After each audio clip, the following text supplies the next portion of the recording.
Bonsoir à tous, bienvenue à l'Université de Nouvelle-Calédonie. C'est un moment fort que nous nous apprêtons à vivre ensemble sur Calédonia. Le pays a répondu présent, les citoyens se sont mobilisés d'une façon exceptionnelle et dans le calme. C'est historique pour vous, c'est historique pour nous, c'est historique pour moi. Nous avons partagé un moment émouvant qui marque forcément un tournant. Je fais partie de cette génération Matignon qui a grandi dans l'attente de ce rendez-vous. Une génération qui est d'ailleurs déjà sur le terrain. Nous allons les retrouver ce soir. Toute la bande de Calédoniens s'est mobilisée pour vous permettre d'être au cœur de ce référendum 2018. Voici les équipes réparties dans tout le pays. Nous aurons Prosper à Ouégoua, Anissa à Pointe-Dimier, Océane à Koné, Vanessa à Kanala et Chloé à Nouméa. Mondor, nous retrouvons Duke et à Nouméa, Audrey. Et puis enfin, à Lifou, nous serons avec l'INSEE Wamo. Je vous propose que l'on retrouve nos 4 journalistes. On va commencer par Ouégoua avec Prosper. Prosper, bonsoir. Bonsoir, Jamie. Alors, comment est-ce que tu as vécu cette journée, Prosper? Eh bien, écoute, Jamie, pour faire un point sur la journée, on a pu se rendre à Arama en début de matinée. Ensuite, au village de Poum cet après-midi. Et enfin, on est à Ouégoua, où on va rester jusqu'à la fin du dépouillement. Et journée particulièrement bien remplie, beaucoup de routes. Mais ce que l'on peut retenir dans chaque endroit où on s'est rendu, c'est la mobilisation des électeurs. Et là, on est à Ouégoua et on est prêt. Merci, Prosper. En effet, Prosper qui a fait pas mal de routes pour nous ce soir. Merci, on te retrouve tout à l'heure. Je vous propose que l'on descende cette fois-ci du côté de Pointe-Dimier pour retrouver Anissa. Là aussi, on va prendre la température. Bonsoir Anissa, comment ça s'est passé ta journée? Bonsoir Jimmy, c'était une très belle journée, riche en rencontres et en émotions. Il faisait très chaud ici à Pointe-Dimier toute cette journée, mais tout s'est très bien passé et avec Ismaël, on est très heureux et très émus d'avoir partagé cette journée avec vous et de continuer à la partager avec vous. Merci Anissa, on se retrouve tout à l'heure et on salue également le président du bureau de vote et le maire de la commune de Pointe-Dimier, Paul Niaoutine, qui est derrière Anissa. Allez, direction Kanala, on va retrouver Vanessa cette fois-ci. Vanessa, salut. Alors, comment ça s'est passé pour toi de ton côté? Oui, donc Jamie, ici au niveau de la commune, la journée s'est déroulée dans le calme, même si ce matin, en faisant le tour des bureaux de vote, on voyait des gens faire la queue. Cet après-midi, il y avait plus de queue, mais des personnes qui venaient voter, certainement ceux qui ont été à la messe ce matin, et il y a aussi qui venaient de loin, comme de Koné et des Yungen, pour venir glisser leur bulletin dans l'urne. Voilà pour cette journée ici du côté de Kanala, Jamie. Oh Létif, merci Vanessa pour ce petit récit. Allez, direction Nouméa, on va retrouver Chloé. Chloé, salut, ça s'est bien passé de ton côté? Oui, Jamie, tout s'est bien passé dans le calme ici à la mairie de Nouméa. Une expérience bien sûr unique, historique, émouvante aussi. Et puis voilà, nous sommes tous réunis ici. Il y a aussi beaucoup de médias qui m'entourent, qui attendent voilà, la fermeture du bureau de vote. Merci Chloé. Chloé également que l'on retrouvera tout à l'heure avec les journalistes que l'on vient de voir avant. On retrouvera aussi du côté de Lifou, l'INSEE, Wamo, Duke, Menango, également du côté du Mondor. En tout, nous avons 8 journalistes qui sont répartis sur le terrain. L'information au moment où je vous parle, c'est le taux de participation à 17 h. Il est de 73,68%. Voici ce chiffre. 73,68%. Je rappelle qu'en 2014, ce même taux à la même heure était de 58,19%.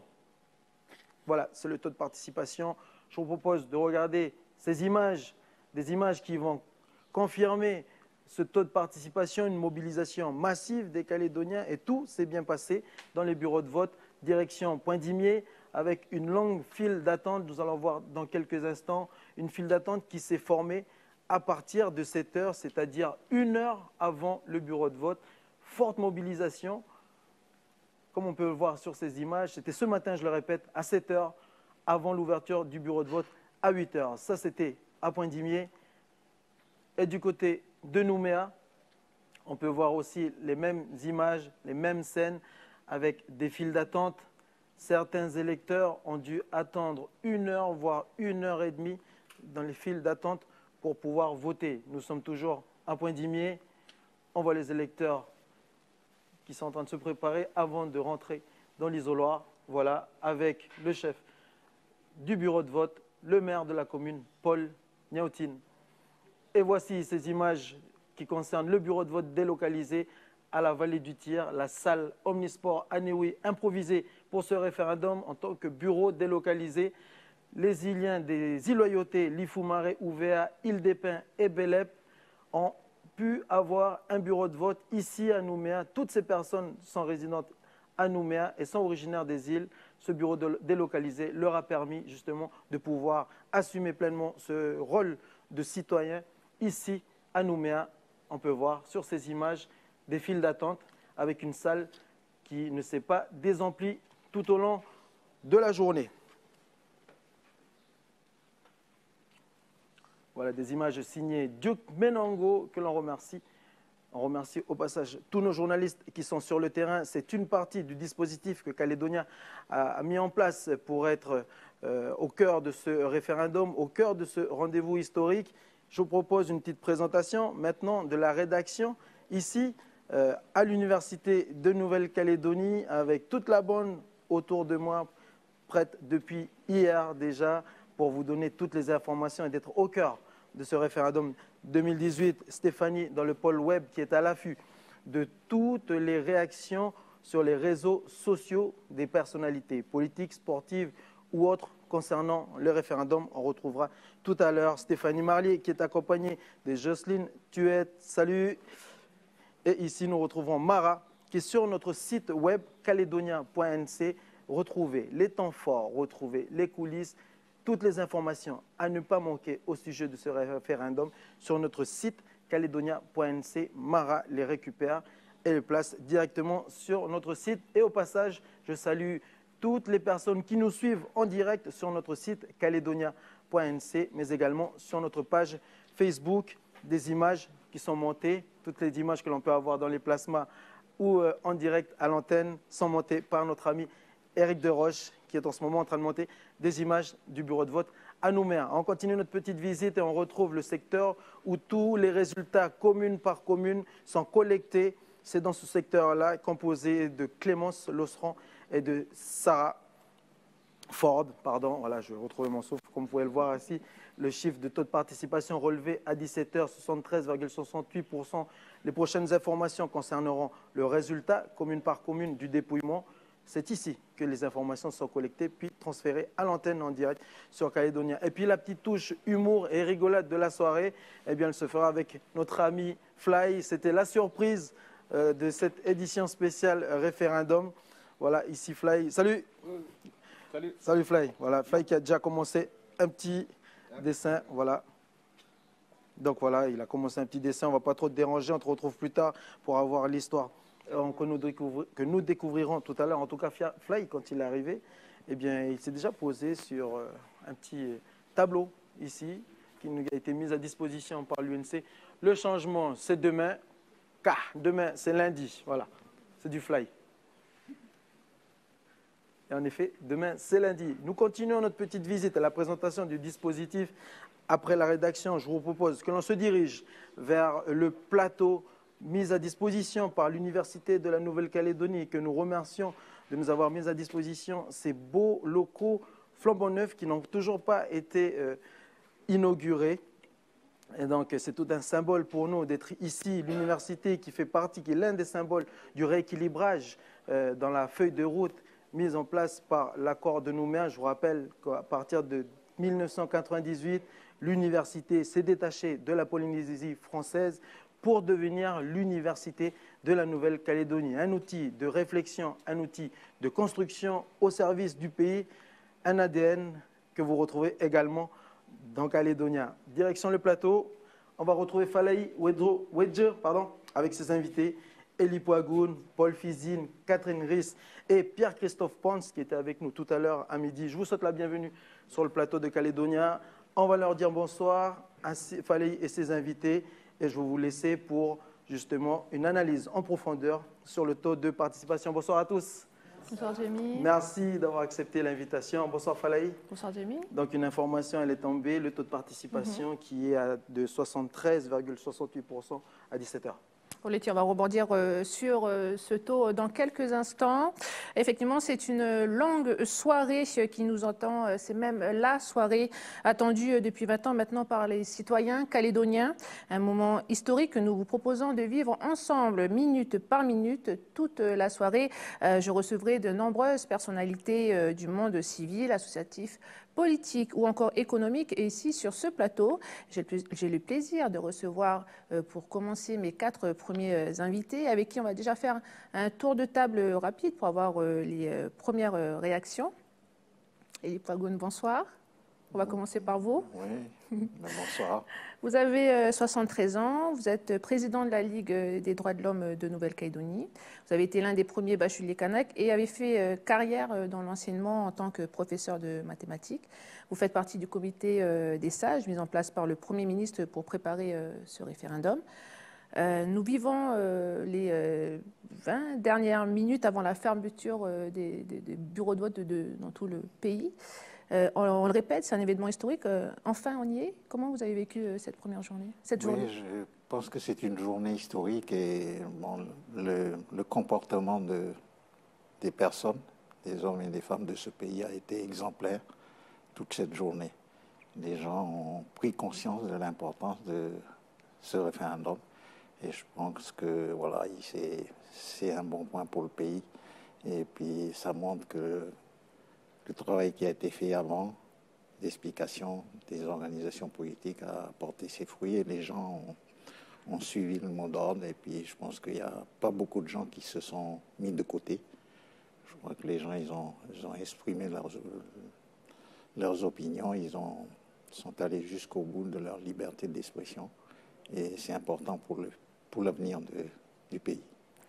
Pierre-Christophe Pons, bonsoir. Bonsoir. On vous a vu déjà tout à l'heure à midi. Je vais rappeler quand même, faire un bref descriptif, en fait, de portrait. Vous avez 33 ans. Oui. Vous êtes docteur en géographie. Votre thèse interroge de manière globale la dimension territoriale du processus décolonisation. Vous êtes actuellement chercheur en géopolitique avec un intérêt particulier pour les questions électorales. Donc, vous l'avez entendu, 73,68% à 17h, taux de participation. Vous attendiez à ça? Je m'attendais à moins, à dire vrai, et c'est une vraie surprise, une bonne surprise pour le coup.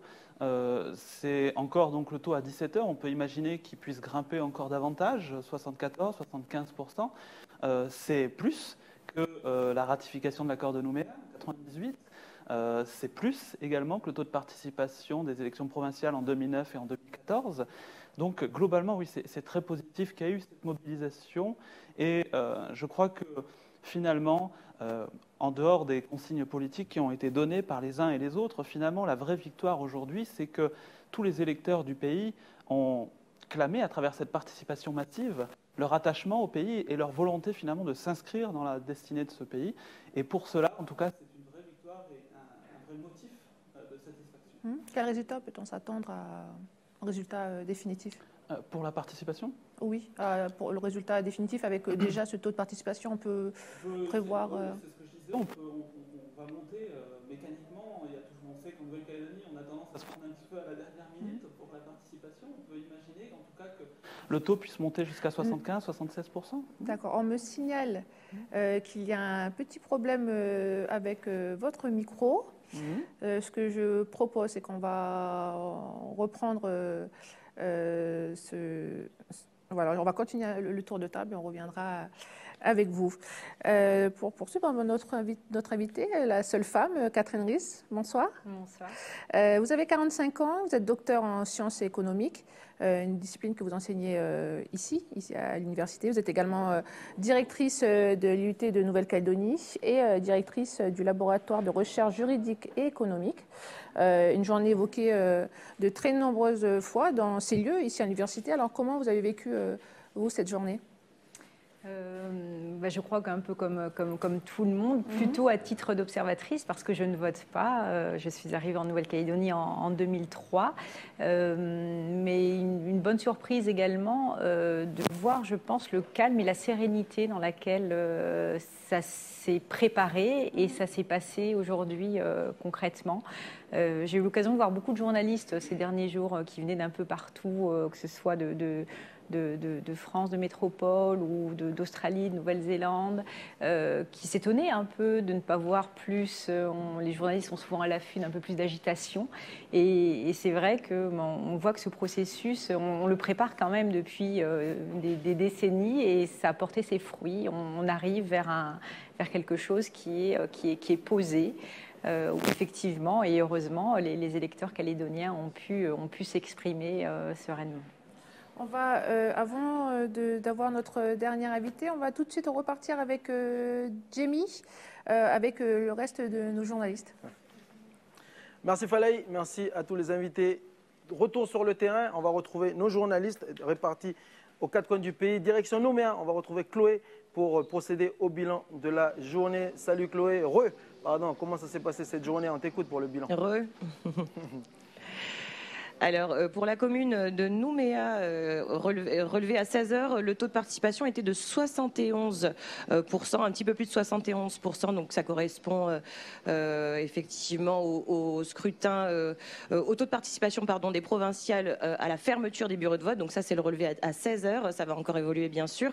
Donc effectivement, une importante participation depuis l'ouverture ce matin. La file n'a pas rétréci devant le bureau de vote jusqu'en début d'après-midi où là, l'affluence a été un peu moins importante, mais chacun vient à son rythme. À 17h, tout à l'heure, une dame est venue en tenue de sport, elle faisait son footing, donc chacun vient vraiment à son rythme, mais tout s'est vraiment déroulé dans une ambiance plutôt calme et conviviale ici en cette journée historique.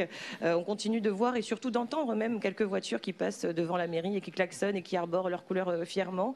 Alors ici, le bureau de vote numéro 1 à la mairie de Nouméa est présidé donc par Madame le maire Sonia Lagarde, juste derrière moi. Il va bientôt fermer dans quelques minutes. Je le disais tout à l'heure, il y a beaucoup de médias qui sont présents autour de moi et qui attendent justement la fermeture pour pouvoir assister comme nous, comme vous pourrez le faire au dépouillement en direct dans quelques instants. Merci Chloé, en direct de la mairie de Nouméa pour toutes ces précisions. On vient d'apprendre à l'instant que du côté du bureau de vote de Gustave Mouchet à Moravel, 150 personnes attendent encore pour pouvoir voter. Donc pas sûr que tout le monde puisse avoir le temps de voter, sachant qu'une prolongation de la fermeture du bureau est possible. Une affaire à suivre. Plus de précisions plus tard dans cette édition. Direction Wegwa, nous allons retrouver Prosper qui nous avait fait tout à l'heure un bref bilan de sa journée. On va l'écouter une fois de plus pour les détails. Salut Prosper. Donc beaucoup de chemin parcouru de ton côté. Écoute, oui, beaucoup de chemin parcouru et surtout on a assisté à des petits accros, mais sans grande conséquence sur le bulletin. Les électeurs ont pu se rendre directement dans les urnes. Donc par exemple à Arama, où ce matin on avait pu assister à un feu en fait. Les gendarmes avaient été appelés sur place pour un feu qui du coup en fait a finalement été maîtrisé. Et les gens. Donc, allô? Oui, Prosper Gamti. Les gendarmes ont pu éteindre le feu. Oui. Les gendarmes ont pu éteindre le feu et pour l'instant on ne sait pas si c'est un feu intentionnel ou pas du tout. Pour l'instant une personne est recherchée. Et on en saura plus dans quelques heures. Et sinon, cela n'a pas perturbé les électeurs et la gendarmerie est sur les lieux pour assurer la sécurité. À 15h, on a pu constater une très forte mobilisation à la mairie, au bureau de vote numéro 1, avec Madame la maire. Et voilà, qui est contente de ses électeurs, car en 33 ans de métier, elle n'a jamais vu une forte mobilisation. Et là, nous sommes à Wegwa où nous allons passer la soirée. Et nous nous sommes renseignés auprès du bureau de vote et voilà, le taux de participation est égal à 73%. Et voilà, juste un petit bémol tout de même, la mairie a été taguée cette nuit et une plainte va être déposée. Dans tous les cas, on retient de ce périple du Grand Nord une très bonne ambiance dans les bureaux de vote et où on a vu beaucoup de monde accomplir leur devoir de citoyen. En attendant, nous sommes en place à Wegwa jusqu'au dépouillement. Voilà, merci Prosper. Comme tu l'as dit, quelques débordements, quelques incidents, mais sans grande gravité, puisque les citoyens ont pu accomplir sereinement leur devoir de citoyen. Bien évidemment, on continue notre tour du pays. On va retrouver à Pointe-Dimier Anissa Toussi, qui sera avec nous en direct de Pointe-Dimier. Nous allons voir avec elle quel est le bilan de sa journée. Salut Anissa. Salut Jamie, oui, nous sommes à l'intérieur du bureau de vote numéro 1 de Pointe-Dimier. C'est ici que les gens étaient arrivés en masse ce matin à partir de 7 h. À 8 h, il y avait une longue file d'attente, les gens ont pu voter, mais ce n'était pas le seul endroit où il y avait une file d'attente. Dans les autres bureaux de vote de la commune, il y avait aussi beaucoup de monde qui en participait. Et le taux de participation ici au bureau de vote numéro 1 est de 83,54% à l'heure où je vous parle. Nous n'avons toujours pas de taux de participation, le taux de participation de toute la commune. Comme vous pouvez le voir derrière moi, les gens continuent à voter à quelques minutes de la fermeture du bureau de vote. La mairie n'a reçu qu'une seule procuration aujourd'hui. Par contre, il y a eu des petits couacs, comme il y a beaucoup de retours de personnes qui n'ont pas reçu les procurations de leurs proches aujourd'hui, qui les ont pourtant faites. Et informés, les délégués de la commission de contrôle ont pu remédier à ce problème, pour certains. Donc, concernant les taux de participation dans les communes alentours, à 17 h, le taux de participation sur la commune de Poneriouin était de 80%. Sur la commune de Wailou, à 15 h, le taux de participation était à 71,31%. C'est le dernier relevé à 15 h, il était. Et dans la commune de Touo, le bureau de vote de la mairie, à 17 h, a comptabilisé un taux de participation de 81,12%. Donc, comme je le disais tout à l'heure, nous sommes à quelques minutes de la fermeture des bureaux de vote et du dépouillement qui se passera juste derrière nous. Voilà, Jimmy. Merci, Anissa. À tout à l'heure pour le dépouillement du bureau de vote à Pointe-Dimier. Direction Lifou, on va retrouver Lindsay Wamo. Là aussi, Lindsay, comment s'est déroulée cette journée? Alors, elle s'est bien déroulée. Ici, Jimmy, la participation a bien augmenté depuis midi. Elle était à 22% à midi. Elle est à 16 h, plus de 49%. Parmi les votants, les membres du bureau de vote constatent une forte mobilisation des jeunes. J'ai d'ailleurs rencontré tout à l'heure un jeune du district de Taïcha qui est venu voter très ému. Il a fait plusieurs kilomètres à vélo pour venir se rendre dans ce bureau de vote ici situé sur Poué. C'est avec beaucoup d'émotion qu'il me confie que ses parents avaient vécu de très près de la période dite des événements des années 84. Et donc, à quel point c'était important de se rendre pour venir voter. Donc, forte mobilisation ici à Lifou. Et devant cette forte participation, je peux vous dire que les résultats sont attendus. Merci beaucoup, Lindsay, en direct de Oué Lifou, pour toutes ces précisions et ces informations. Le mot qui se dégage, c'est une forte participation, mobilisation des citoyens aujourd'hui. Je vous laisse avec Falaï Ouedje et ses invités. Merci Jamie. Alors, on va peut-être revenir avec vous, Pierre-Christophe Pinte, sur justement, on l'a entendu à Mouraveil, il y a 150 personnes encore. Il reste à peu près 7 minutes avant la fermeture du bureau de vote. Comment ça se passe dans ces cas-là ? Bonne question. Comme le disait Jaime tout à l'heure, il peut y avoir exceptionnellement, j'imagine, une prolongation, en tout cas pour les personnes qui sont dans la file d'attente, qui voudraient passer avant 18 h, mais qui ne peuvent pas passer. J'imagine, en tout cas, que pour certains cas exceptionnels comme celui-ci, on peut peut-être déroger à la fameuse règle du 18 h. En tout cas, par rapport à la règle juridique, je ne sais pas vraiment ce qu'il en est. En tant que ça, je vous souhaiterais peut-être qu'on prolonge... qu'on le fasse exceptionnellement? Oui, je pense qu'il faut faire un effort pour que tout le monde puisse voter, parce que ce ne serait pas bien de laisser ces personnes-là sans qu'ils puissent déposer un bulletin dans l'urne. C'est jamais arrivé, hein? C'est quelque chose... Oui, mais je pense que c'est exceptionnel, hein, le nombre de gens, le nombre de personnes, et voilà, je pense que les institutions et puis l'État peuvent faire un effort à ce sujet. Voilà, donc l'appel est lancé. Si le Haut Commissariat nous écoute, une exception pour ces personnes. On va poursuivre notre tour de table. On était avec vous, Paul Fizine. Bonsoir. Bonsoir. Vous avez 35 ans et vous êtes titulaire d'un doctorat en histoire contemporaine. Vous êtes même le premier docteur Kanak en histoire. Après avoir été chargé de mission auprès du Sénat coutumier et du vice-rectorat, vous êtes actuellement professeur d'histoire, d'enseignement moral et de culture kanak au collège d'Apogoti à Dabéa-sur-Mer. Vous attendez, vous, à ce taux? Non, pas vraiment. Et ce qui est intéressant, c'est le taux de participation, certes, mais également, avec plus de recul, le taux de non-participation. Ce qui serait intéressant d'avoir une analyse plus fine, peut-être avec le docteur Pierre-Christophe Pantz, sur les quartiers qui sont mobilisés, les régions du pays qui sont mobilisées. D'accord. Catherine Riss, on le disait tout à l'heure, c'est... le référendum, c'est dans tous les débats, il y a eu plusieurs débats ici à l'université.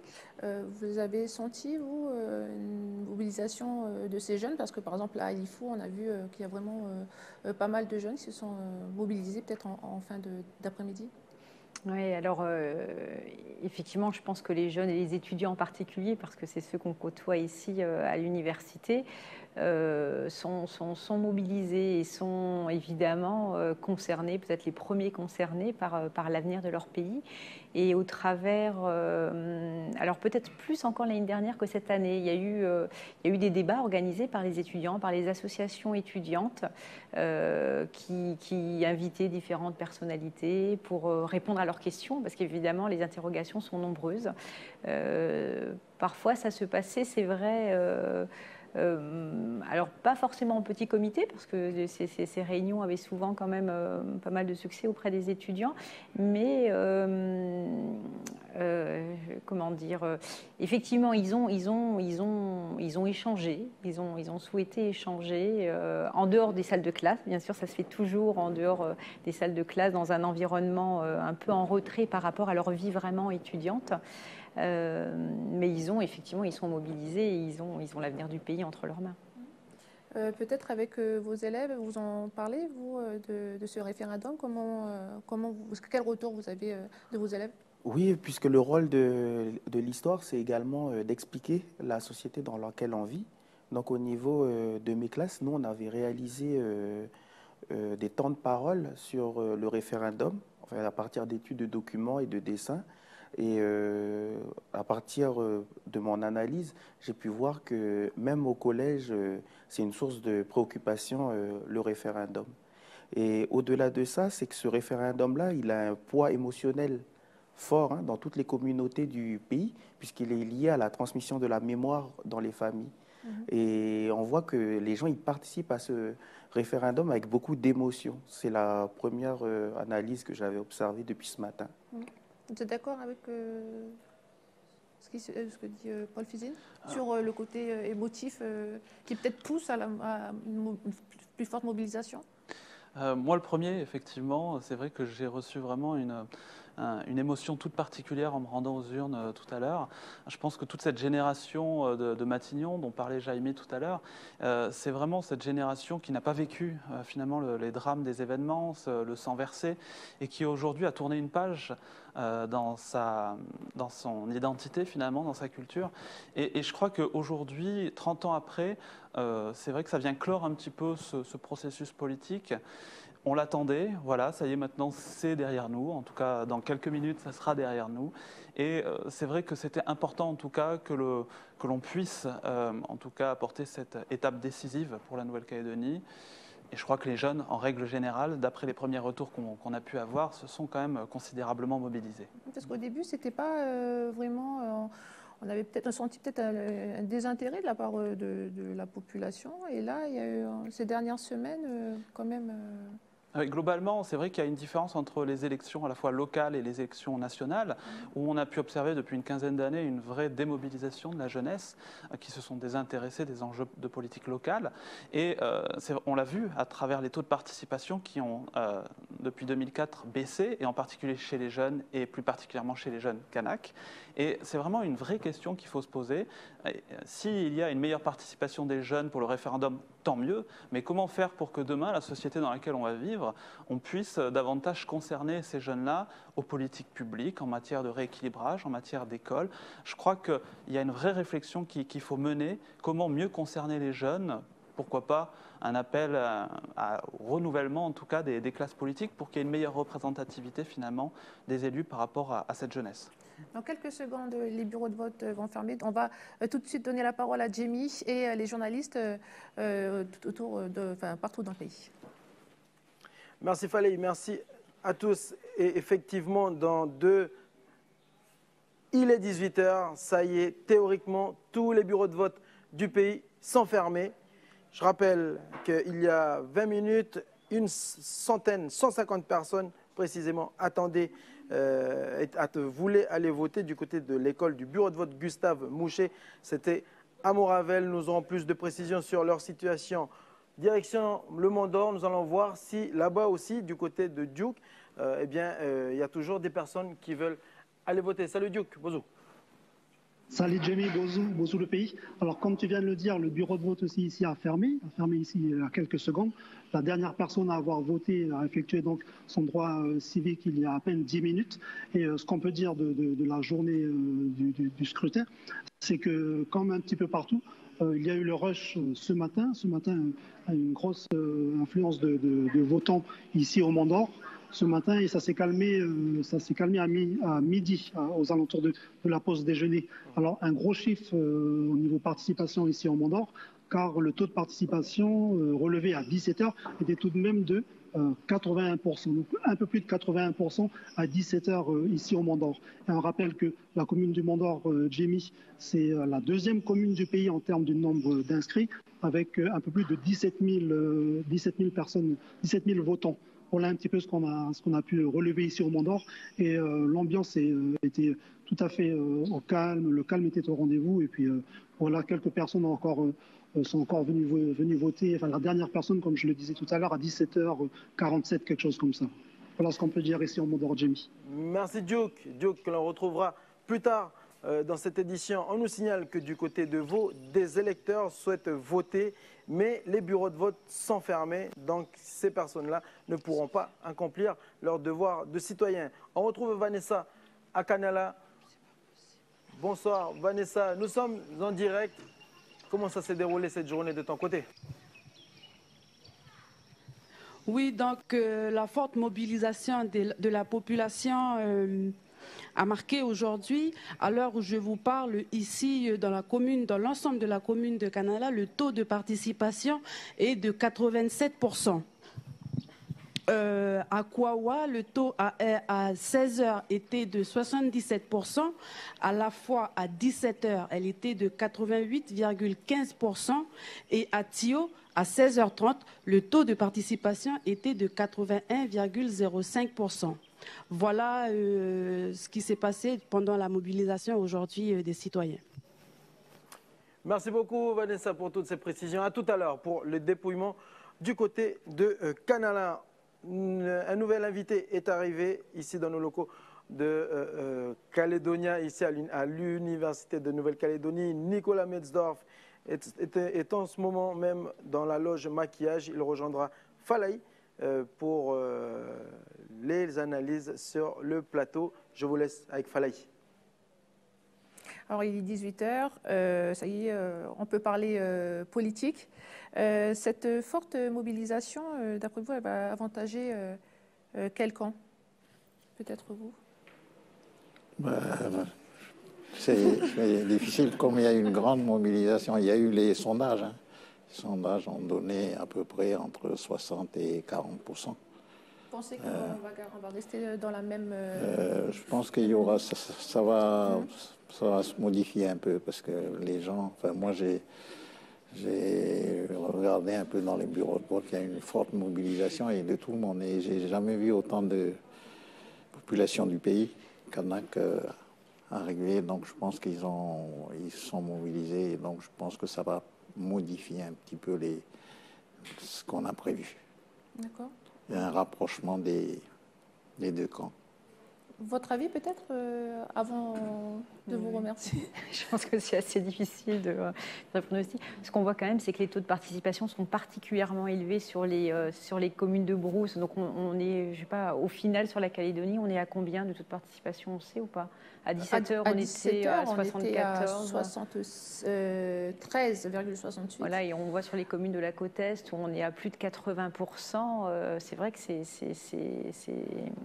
je pense que c'est beaucoup plus que ce qui était attendu sur ces communes qui votent plutôt indépendantistes. Merci beaucoup, en tout cas, d'avoir accepté notre invitation.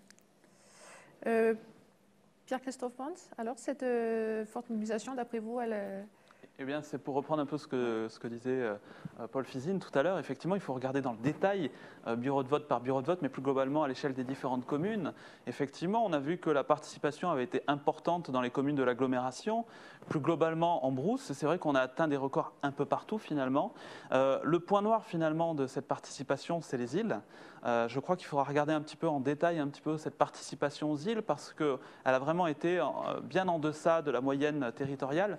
Se poser les questions du pourquoi, peut-être aussi faire le lien avec les procurations, voir s'il y en a eu suffisamment, si les gens se sont pris suffisamment en avance pour faire ces procurations. Est-ce qu'ils ont tous usé, on l'a vu que non, la solution des bureaux décentralisés, mais globalement, effectivement, cette question du vote aux îles Loyauté mérite en tout cas d'être analysée par rapport à cette participation qui était certes importante, mais moindre.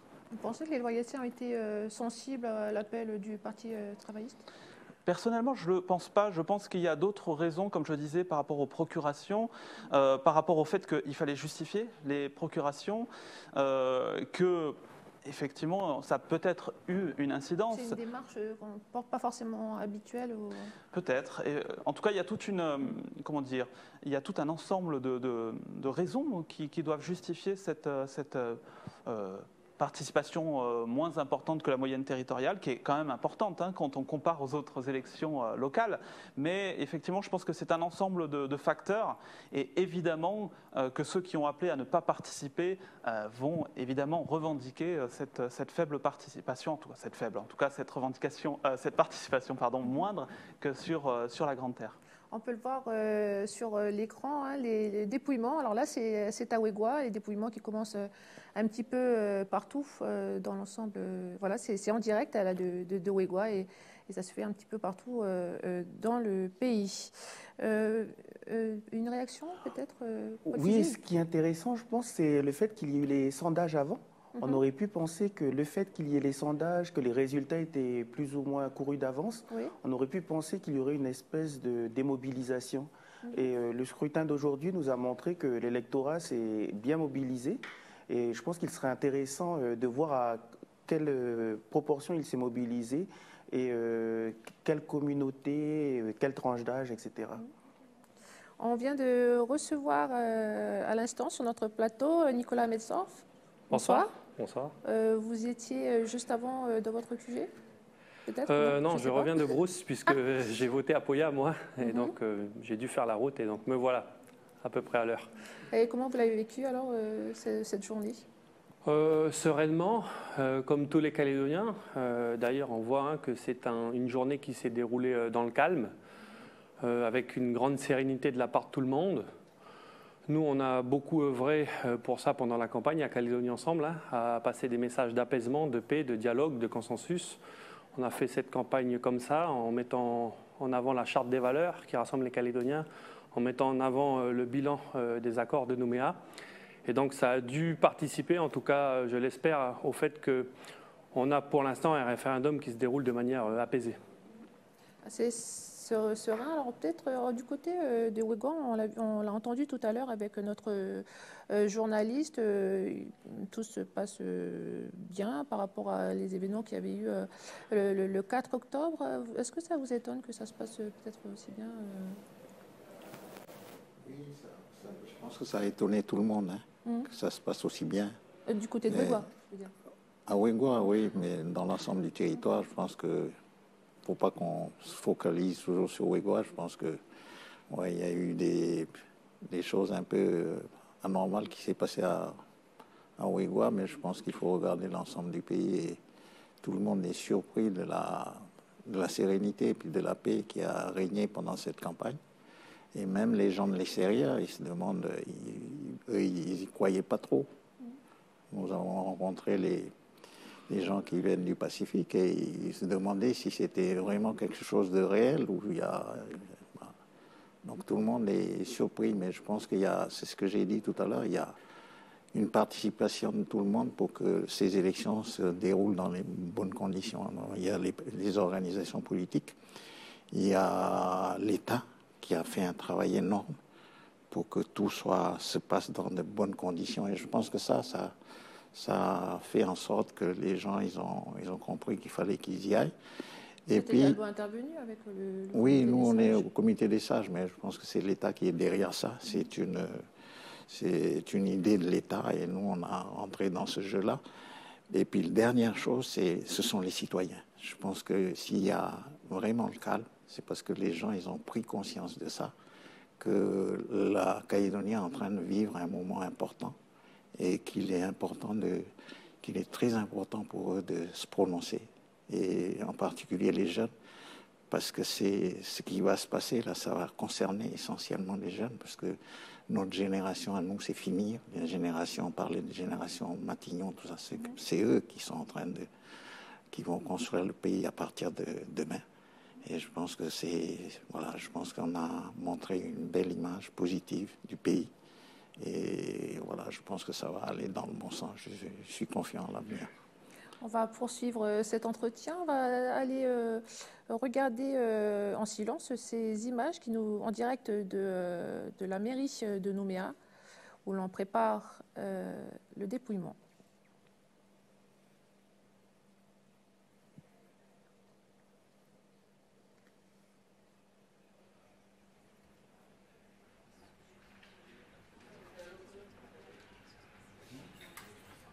On aperçoit donc la mère de Nouméa.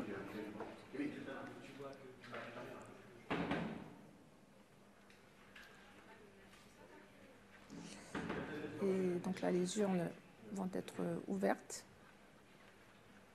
Voilà, c'est fait.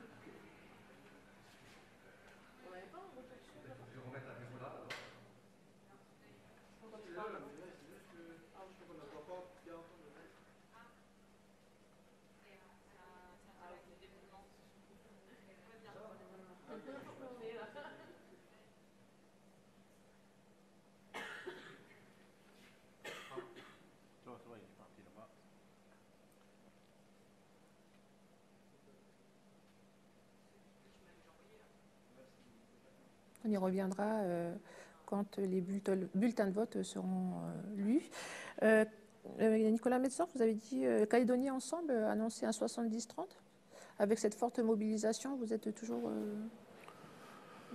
sur ce pronostic? Oui, on a répété pendant la campagne électorale que l'issue du scrutin ne faisait aucune illusion, en fait, et que le non allait l'emporter assez largement. Pourquoi? Parce que le rapport de force dans le pays, il a toujours été de 60-40 en faveur des non-indépendantistes. Et puis, voter pour des partis indépendantistes, ce n'est pas la même chose que voter pour l'indépendance du jour au lendemain. D'ailleurs, c'est un petit peu la traduction du vote des îles aujourd'hui, qui ont moins bien participé que l'ensemble de la Grande Terre. Nous, à Calédonie Ensemble, on voit là un message des Loyalsiens qui ont bien intégré l'importance de la France pour le développement de leur petite province, et s'ils ont l'habitude de voter pour des partis indépendantistes lors des élections provinciales, n'ont pas voulu aller voter pour le oui à l'indépendance, pas tout de suite, parce qu'ils considèrent que ce n'est pas le moment. Alors ils n'ont pas voté pour le non, bien évidemment, ça serait renier leur culture et leur combat d'origine, mais ils l'ont manifesté au travers d'une non-participation qui n'est pas à mettre sur le compte du Parti travailliste de Louis Cotrat-Uregei, parce que sinon ça se serait vu sur l'ensemble du pays. Or, on a vu que sur la Grande Terre, dans les zones indépendantistes, il y a eu des votes assez importants, dans les tribus de la côte Est notamment. Et donc, c'est vraiment un message, je crois, des Loyalsiens pour dire nous ne sommes pas prêts. Et d'ailleurs, il serait intéressant de voir, parce que nous avons constaté que dans les bureaux décentralisés des îles Loyauté, ça avait beaucoup voté. Il sera intéressant d'analyser le résultat du vote dans ces bureaux décentralisés. Et l'Upagon a tout à l'heure annoncé que peut-être le résultat final allait être beaucoup plus serré que prévu. Est-ce que vous êtes d'accord ? Non, je ne pense pas, sans remettre en cause l'argument d'Élie, bien sûr. Mais on voit que les zones non indépendantistes ont fait le plein également. Hein. On voit que Nouméa a beaucoup voté, le Grand Nouméa aussi, à Brousse côte ouest également. Donc les non indépendantistes ont fait le plein. Les indépendantistes ont également fait le plein sur la Grande Terre, mais il y a un gros déficit sur les îles Loyauté. Il y a un gros déficit sur les îles Loyauté, et ça va se faire ressentir au résultat final. Je voudrais peut-être ajouter sur la participation déjà. Hein, je voudrais saluer l'engagement des Calédoniens qui sont toujours là hein, face au rendez-vous avec l'histoire. On se rappelle du taux de participation de l'accord de Nouméa, 74%.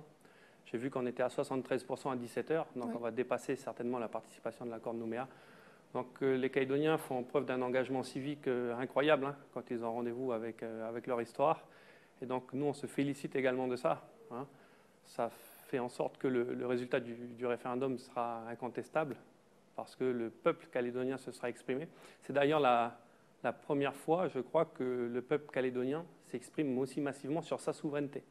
La souveraineté du peuple calédonien s'est exercée pour la première fois aujourd'hui. Et donc, on passe d'un attachement à la France, s'il n'en l'emporte, d'adhésion, plutôt qu'un attachement à la France qui nous était jusqu'alors imposé, toujours s'il n'en l'emporte, bien évidemment. Alors, on va peut-être déjà regarder, c'est le premier dessin de Fly qui est notre invité. Alors, je ne le vois pas bien. File d'attente aux urnes. Ça fait longtemps que vous attendez? Bon, à 30 ans à peine.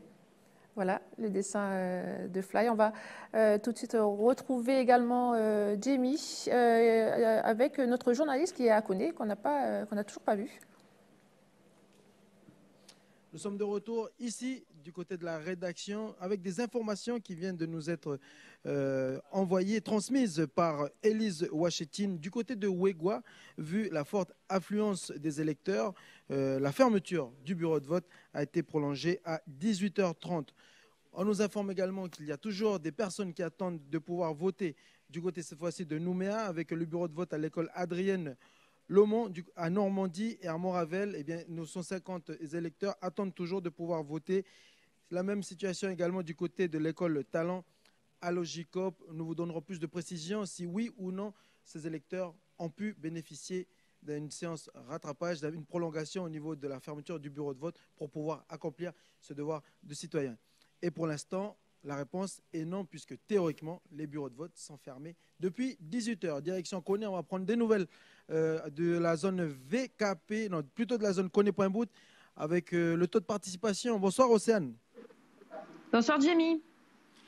Alors, le taux de participation pour la zone VKPP et même Bourail est de 74,8%. Soit 75% pratiquement. Donc oui, ici sur la zone, les gens ont vraiment beaucoup voté, comme dans tout le pays. Les files d'attente étaient aussi vraiment importantes, pas trop à Koné puisqu'il y a quand même 12 bureaux de vote, mais à Vaud, quand j'y suis allée, il y avait une queue qui était vraiment impressionnante. On a dû installer des chapiteaux. Donc voilà, le taux de participation est de 75% ici sur la zone. D'ailleurs, tous les services qui s'occupent de l'élection sont sur le terrain actuellement. Les bureaux de vote sont fermés, mais ils vont devoir travailler jusqu'à au moins minuit pour le dépouillement. Merci beaucoup, Océane, pour toutes ces précisions que l'on retrouvera également tout à l'heure, comme l'ensemble des journalistes répartis sur le terrain. Je vous propose encore une fois que l'on se retourne maintenant du côté du pôle web avec les réseaux sociaux. On va prendre des nouvelles. Est-ce que ça tweet? Est-ce que ça partage? Est-ce que ça like? Est-ce que les personnes à l'extérieur du pays suivent attentivement la situation du référendum ici en Nouvelle-Calédonie? Et au passage, je rappelle que nous sommes également en direct à Tahiti. Nous saluons les téléspectateurs de TN TV. Merci d'être avec nous et de suivre ce référendum. Salut Stéphanie. Est-ce que ça tweet? est-ce que ça bouge sur les réseaux sociaux? Alors pour l'instant pas beaucoup, hein. Les Calédoniens, je pense, attendent donc les résultats de chaque commune. Donc par contre, les artistes locaux disent ce qu'ils se pensent un peu du référendum, hein, comme Fly d'ailleurs, notre invité surprise, donc comme King Taz, hein, qu'on connaît tous au pays, hein, donc le youtubeur. Alors lui, il a fait un post ce matin, donc il a dit pour avancer, il faut regarder devant, pas derrière, sinon on se prend un mur dans la gueule. Bon vote à tous. Bon, bien sûr, c'est avec son humour, hein. Ensuite, nous avons l'artiste, enfin le comédien humoriste, donc Hobbs, donc D.O.B., donc c'est lui qui joue dans la série Les Deux et qui a fait un post aussi. Donc il a dit en Nouvelle-Calédonie. Mets-le au milieu de l'écran pour qu'on puisse le voir. Voilà, comme ça. Alors lui, il a dit en Nouvelle-Calédonie, jour de référendum, tu vois que la France a totalement confiance en nous, hein, puisqu'ils nous ont envoyé que 300 gendarmes et presque autant de délégués de la commission de contrôle. C'est une manière de voir les choses. Tout à fait. Et puis enfin, donc il y a une artiste, donc c'est une artiste, donc elle est plutôt designer, donc Loane Favan, qui elle, on l'a découvert d'ailleurs dans un de nos reportages, hein, et qui elle est en ce moment à New York, et elle a dit donc que nos esprits s'unissent et s'apaisent en ce jour historique, tissage de nos deux drapeaux, le kanak et le français, nos deux drapeaux, toutes nos couleurs. Donc elle parle beaucoup de métissage, puisqu'au pays donc il y a beaucoup de métis, donc il faut bien sûr que l'on prenne cela en compte et qu'on avance tous ensemble.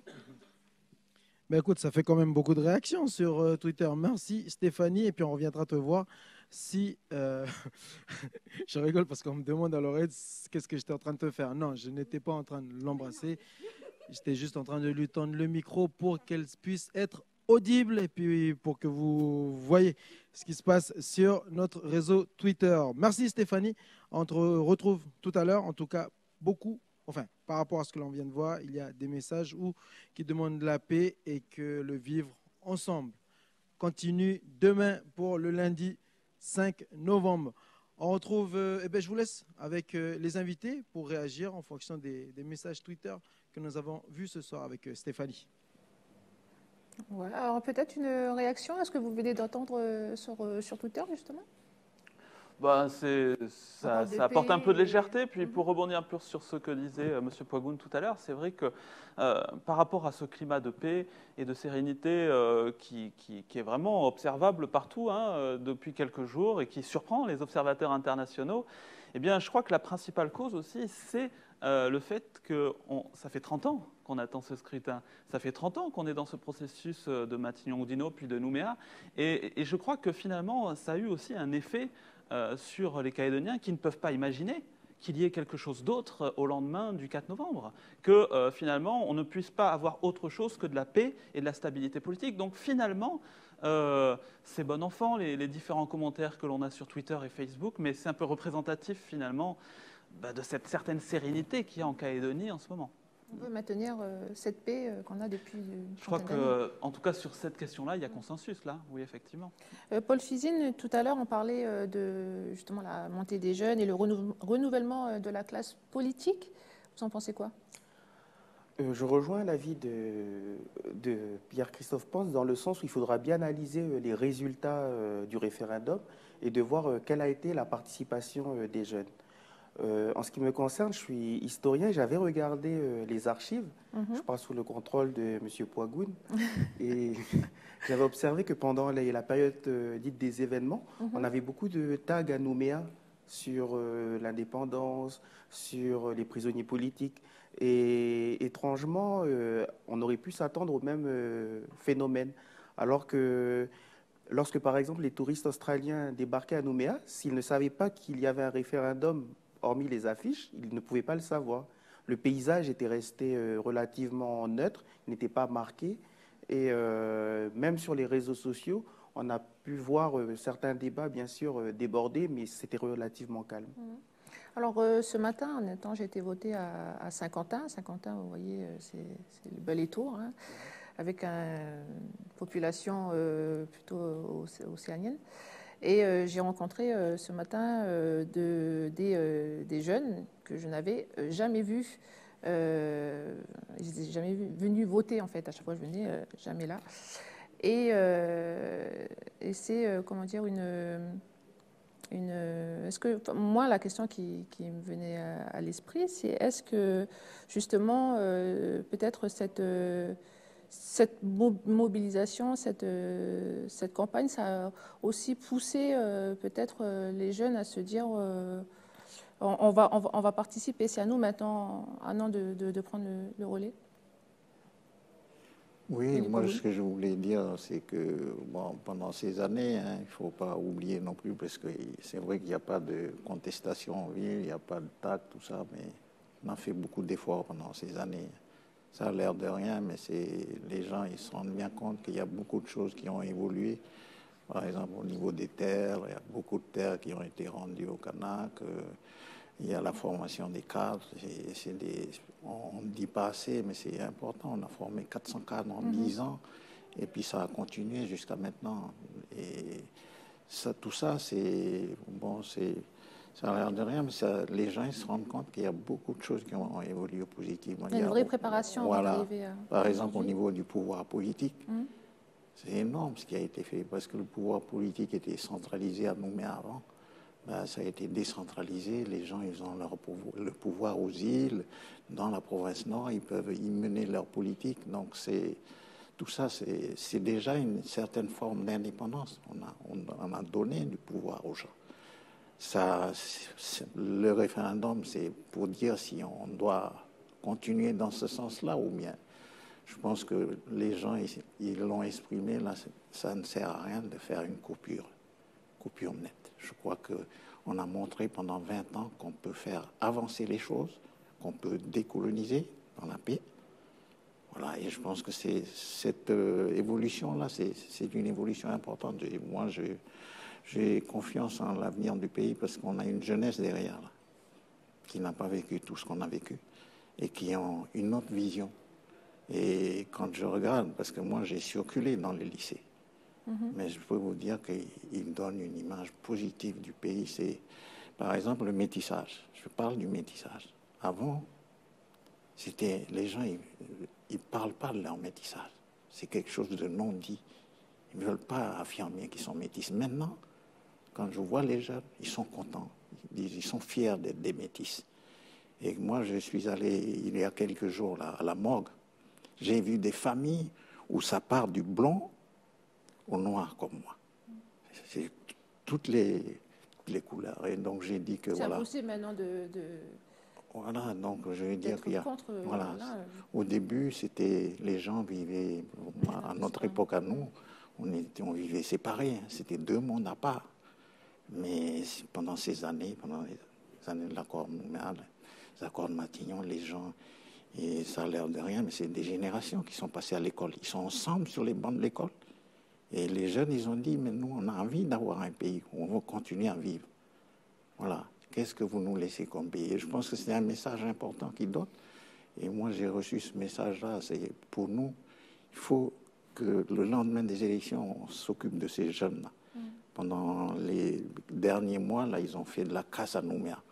Mais c'est pas... Les gens, ils ont cru que c'était un truc monté pour faire monter la pression aux élections. Non, c'était un message des jeunes.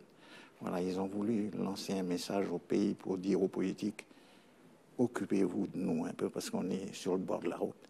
Et je crois que ce message-là, il faut qu'on le mette tous maintenant et puis qu'on essaie de faire en sorte.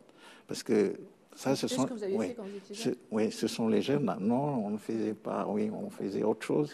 Mais on était aussi dur que les jeunes. Mais par exemple, ce qu'on vit là autour de Nouméa, ça a l'air de rien. Les gens, ils ne disent pas. Mais la misère en brousse. Moi, je vais souvent dans ma tribu. Mais les gens, ils vivent avec rien du tout. Le minimum dans les tribus. Là. Ils n'ont pas grand-chose. Ils n'ont même pas de quoi prendre le café le matin. Donc ça, il faut qu'on pense à ça. Il faut diminuer les écarts. Il y a trop d'écarts. Et ça, je pense que c'est possible de le faire. Faut pas voilà, je pense que dans les années qui viennent, ça va être notre combat. C'est un combat social pour qu'il y ait plus d'égalité au niveau des gens. Elie Pagoun, merci d'avoir accepté notre invitation, de faire partie de nos premiers invités. Je vais également remercier Paul Fizine d'avoir accepté de venir jusqu'ici. Et puis, nous allons rejoindre de suite Jamie Waimo avec un tout nouvel invité. Merci Falaï. On va voir du côté des réseaux sociaux. Apparemment, on a une réaction qui va intéresser plus d'un. On va se diriger vers Stéphanie. Venez. Dans quelques instants, nous allons retrouver Edou, le chanteur. Il sera avec nous et on va lui demander comment il a également vécu cette journée. Donc, et non, celui que vous voyez passer, ce n'est pas Edou, c'est Monsieur Oshida que l'on retrouvera plus tard sur le plateau avec Falaï. Steph, nous sommes de retour pour voir. Apparemment, on voit une photo de Christian Carambeu. Oui, c'est ça. Donc, c'est une interview qui est sortie donc, ce matin. Donc, Christian Carambeu est intervenu sur le mot indépendance. Alors, pour lui, le mot indépendance donc, est périmé car il estime que les jeunes générations n'ont pas connu donc, la violence. Et donc, pour lui, cette envie d'indépendance, d'émancipation culturelle et identitaire donc, est périmée. Et d'ailleurs, il ajoute... Peu importe en fait si finalement le oui ou le non dimanche donc l'emporte, puisque lui il est très attaché quand même à la Nouvelle-Calédonie, hein, toute sa famille y est, il est même né ici aussi. Donc de temps à... Et pour lui, il faut en fait que si on pense à l'indépendance, il faut trouver en fait des solutions politiques. Okay. Voilà, mais il faut que le mot démocratie pour lui doit apparaître quelque part, car il est important d'éviter un pouvoir autoritaire avec un dictateur. Donc c'est justement les propos recueillis par France Info. Oleti, merci Stéphanie. Puis je vois aussi qu'il met on a tout pour ça, pas de famine, pas de mots. Voilà, pour terminer les citations de Christian Carambeu. Retour vers notre mur d'images. Regardez ces images. Nous sommes à l'école Daniel Talent de Caméré. Une information de dernière minute. Le bureau de vote est fermé, mais à l'intérieur, 200 personnes. À l'extérieur, il y a 200 personnes qui vont pouvoir aller accomplir leurs devoirs, qui ne peuvent pas voter plus tôt.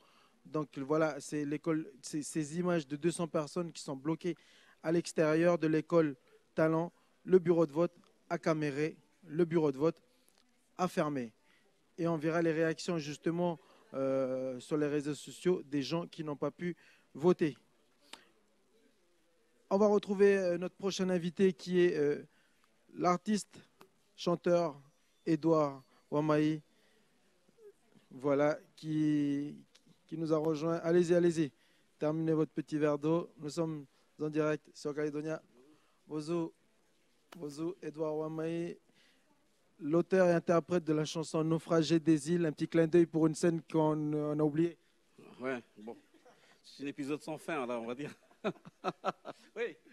Bonjour. Donc, Edouard Wamaï, restez avec nous. C'est ici qu'on va. Bienvenue dans la rédaction qui a été conçue et montée spécialement pour le référendum 2018. Vous arrivez de Lifou? Oui, j'arrive il y a déjà 2 heures de cela, de Lifou. Avec une ambiance, oui, on va dire avec un vent assez modéré. Un vent assez modéré. On a vu que la participation en matinée aujourd'hui était faible. Il y a eu une forte affluence plutôt dans l'après-midi. Comment est-ce que vous avez senti l'ambiance sur place? Ça a été cool. Hein. C'est vrai que c'est pas pareil comme les communales ou un peu comme les provinciales où il y a chacun à défendre une carte. Sa carte, en tout cas, une personnalité, alors que là, c'est plutôt un objectif qu'une personnalité, qu'une personne. Donc, du coup, et tout le monde, ils étaient un peu, on va dire, un peu dans la convivialité. C'est en famille, et puis on n'était pas là contre quelqu'un, on était là simplement pour dire un oui et un non. Et c'était, en tout cas, l'ambiance qu'on a eue tout à l'heure. Parce que moi, je l'ai vécu ce matin, en fait, je suis sorti on était à l'église ce matin, on était à la prière. Et donc, c'est la finance ce matin, c'est après la messe, tout le monde sont arrivés pour aller voter. J'ai voté à Djolou. Ouais. Vous avez voté dans la tribu de Djolou. On va voir derrière nous que le dépouillement a commencé du côté de la ville de Nouméa. Venez, Edou, on va se mettre à côté de l'écran et on va vivre ce dépouillement en direct.